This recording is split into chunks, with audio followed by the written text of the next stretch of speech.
First of all, let's talk about 2006 when I broke my tailbone. I was performing in Las Vegas, and I had an accident, fell off the stage, broke my tailbone, and I had been having chronic pain from 2006 until 2014. As sometimes we do when we're like so caught up in our careers, we don't listen to our bodies. For those years, I said, oh, there's a pain, it's cool, I'll just go on tour and I'll deal with it. But I never dealt with it. Come to find out that it was my tumor that was growing. It was my 2 lymph nodes in my spine, and it actually came from my right testicle. And I actually got the news on June 24th in the morning around 7 a.m. I went to the ER on the 23rd at 12 p.m. With back pain, but also abdomen pain. And they did all the tests, the MRI, CAT scan, blood work. And finally, they come in and they tell me, Mr. Gomez, you have cancer. They didn't tell me what stage I was in. They just delivered the C word, and it freaked me out. First thing I thought about was my kids. You gotta understand, ladies and gentlemen, I have children, and when you're told that you have cancer, you think, am I gonna live? Am I gonna be able to see my children grow? And I went into shock. I went into confusion. I had no idea where, this was gonna take me. But I could say that I went straight into action. The following day, I went into surgery to have my right testicle removed.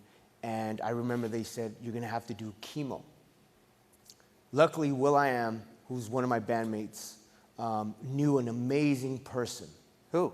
His name is Dr. David Agus.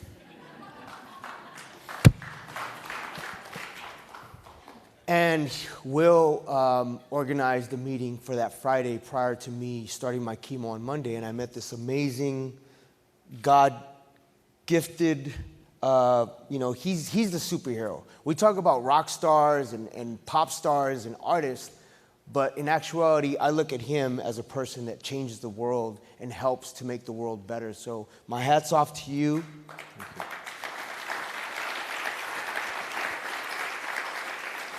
For actually saving my life. I put a lot of time and effort in finding the right person, but ultimately I chose this man to be my quarterback, and we definitely won that game.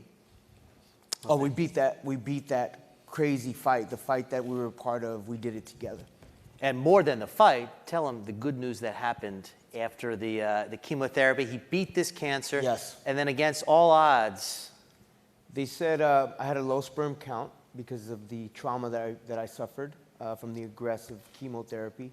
And we went to HRC to see about, taking steps of possibly doing it a different way, unconventional, non-traditional.